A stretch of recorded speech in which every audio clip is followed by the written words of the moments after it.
പിതാവേ, വചനമായ ദൈവമേ, ആത്മാവായി വന്ന് ജ്ഞാനമായി ഞങ്ങളിൽ നിറയണമേ.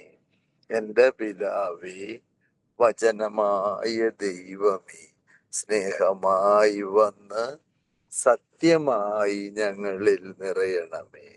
എന്റെ പിതാവേ, വചനമായ ദൈവമേ, പ്രകാശമായി വന്ന് ജീവനായി നിത്യജീവനായി ഞങ്ങളിലും ലോകം മുഴുവനിലുമുള്ള മാനവ ഹൃദയങ്ങളിലും നിറയണമേ, നിറയണമേ, നിറയണമേ.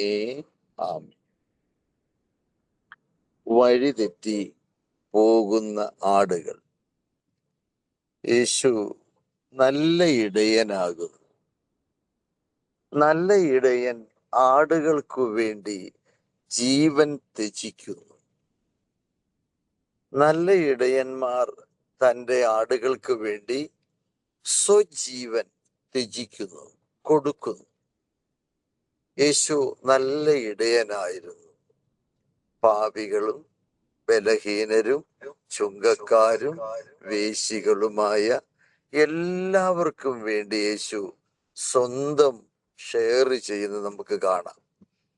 ഞാൻ നീതിമാനെ തേടിയല്ല ലോകത്തിലേക്ക് വന്നത്, പാപിയെ തേടിയാണ്. Praise the Lord. നല്ല ഇടയന്മാര് ആടുകൾക്ക് വേണ്ടി ജീവൻ ത്യജിക്കുന്നു എന്നാണ്. അപ്പൊ നമ്മള് ഒരു സത്യം പഠിപ്പിക്കുകയും സത്യത്തിന്റെ മാർഗം വിട്ട് യാത്ര ചെയ്യുകയും ചെയ്യുന്നെങ്കിൽ നല്ല ഇടയനാകുന്നില്ല. നല്ല ഇടയൻ എന്ന് ക്രിസ്തു പറയുന്നത് നല്ലതു മാത്രം പഠിപ്പിക്കുന്നു, നന്മ മാത്രം ചെയ്യുന്നു. ഞാൻ നിങ്ങൾക്കൊരു ഗാനം ആലപിച്ച് തന്നിട്ടുണ്ട്. ഓ സ്നേഹമേ നീ, ഓ ദൈവമേ, നിന്നിൽ നിന്ന് എന്നിൽ. ഞാൻ നിങ്ങളോട് പ്രാർത്ഥിക്കുകയാണ്. ഓ സ്നേഹമേ നീ, ഓ ദൈവമേ, നിന്നിൽ നിന്ന് എന്നിൽ വരണമേ. അപ്പൊ നല്ല ഇടയൻ ആടുകൾക്കു വേണ്ടി ജീവൻ ത്യജിക്കുന്നു.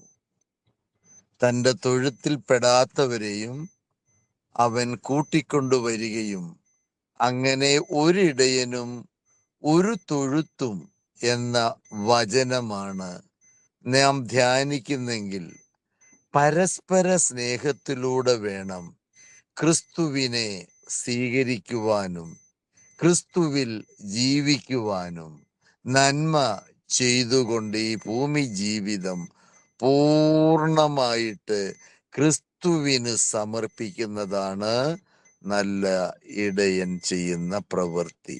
Praise the Lord. അപ്പൊ നന്മയുടെ പ്രതിരൂപവും മഹത്വത്തിന്റെ പ്രകാശവുമായ ക്രിസ്തുനാഥനെ ഹൃദയത്തിൽ സ്വീകരിക്കുന്നവർ നല്ല ഇടയനെ അനുഗമിക്കുന്നു. യേശു പറയുകയാണ്, എന്നെ അനുഗമിക്കുക, അന്ധകാര ശക്തികൾ നിങ്ങളെ കീഴ്പ്പെടുത്താതിരിക്കുവാൻ ഉണർന്നിരുന്നു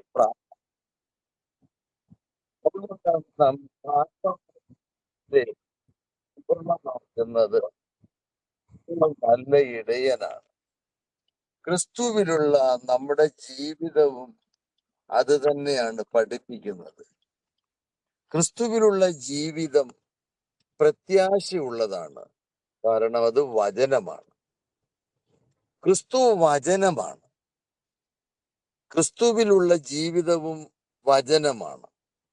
അതുകൊണ്ടാണ് വചനമായ ദൈവം ആത്മാവായി വന്ന് ജ്ഞാനമായി നമ്മെ പഠിപ്പിക്കുന്നത്.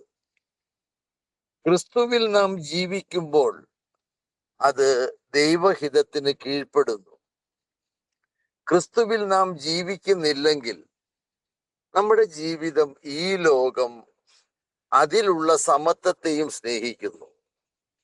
എന്നാൽ ക്രിസ്തുവിലാണ് ജീവിക്കുന്നെങ്കിൽ നാം ഈ ലോകത്തിൽ ജീവിക്കുന്നു എന്നും ക്രിസ്തുവിന് വേണ്ടി ദൈവത്തോടു കൂടെയാണ് ജീവിക്കുന്നത്.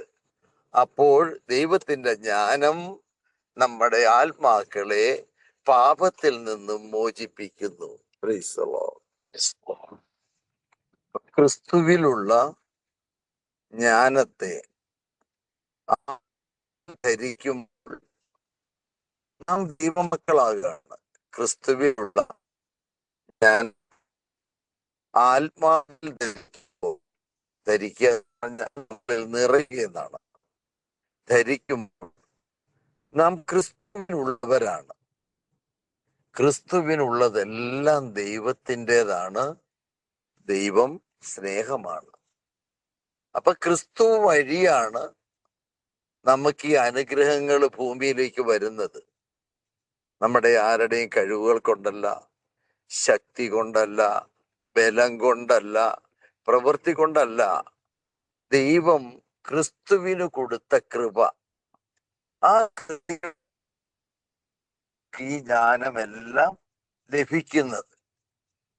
ഇത് ലഭിക്കാൻ കാരണം ദൈവം ലോകത്തെ അത്രമാത്രം സ്നേഹിച്ചു എന്നാണ്.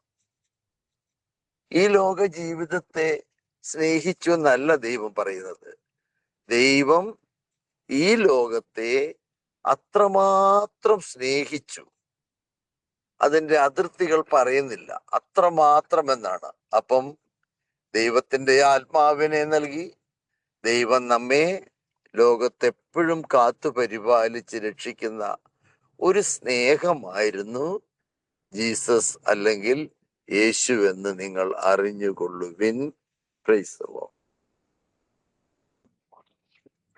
ക്രിസ്തു വഴിയാണ് നാം രക്ഷ പ്രാപിക്കുന്നത്.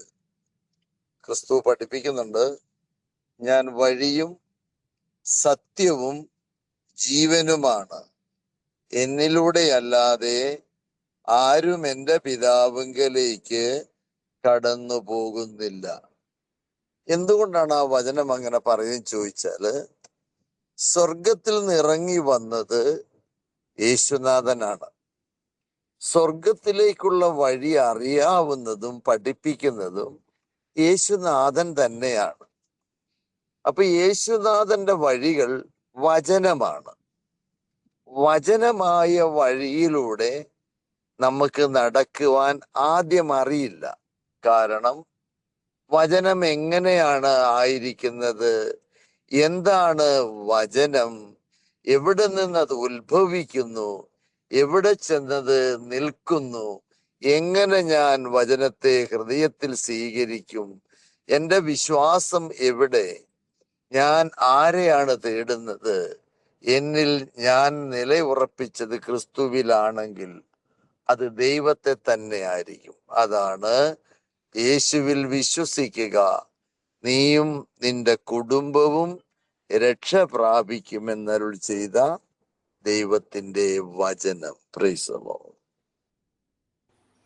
ക്രിസ്തുവിലുള്ള ജീവിതം സത്യമാണ്.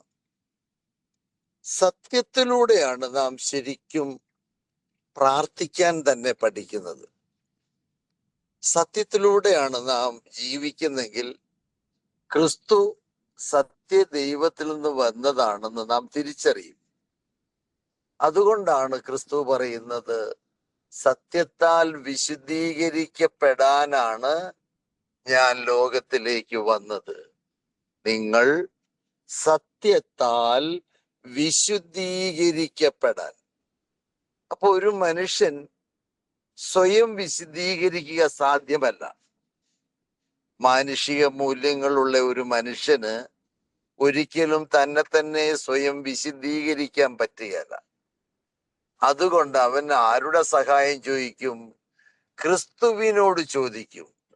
അപ്പോൾ യേശു പറയുന്നു, ചോദിക്കുവിൻ നിങ്ങൾക്ക് ലഭിക്കും, അന്വേഷിക്കുവിൻ നിങ്ങൾ കണ്ടെത്തും, മുട്ടുവിൻ നിങ്ങൾക്ക് തുറന്നു തരും.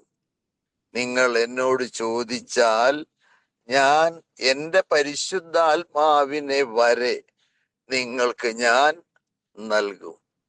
അപ്പം ദൈവം തൻ്റെ ആത്മാവിനെ വരെ നൽകുവാൻ നമ്മെ അത്രമാത്രം സ്നേഹിക്കുന്നുണ്ടെങ്കിൽ ഈ ഭൂമിയിൽ നമുക്ക് മാതാപിതാക്കളെ സ്നേഹിക്കാം, സഹോദരങ്ങളെ സ്നേഹിക്കാം, അയൽക്കാരനെ സ്നേഹിക്കാം, ബന്ധുക്കളെ സ്നേഹിക്കാം, ധ്യാനിക്കുന്നവരെ സ്നേഹിക്കാം, നിർമ്മലരെ സ്നേഹിക്കാം, പാപികളെ പോലും നമുക്ക് സ്നേഹിക്കാം. പാപികളുടെ ഇടയിലായിക്കാണ് ദൈവരാജ്യം വന്നെങ്കിൽ സകല മനുഷ്യരെയും നമുക്ക് സ്നേഹിക്കാം. സ്നേഹം ക്രിസ്തുവിലുള്ളതായിരിക്കണം. ക്രിസ്തുവിന്റെ സ്നേഹം ദൈവമാണ്, ദൈവം സ്നേഹമാണ്. Praise the Lord.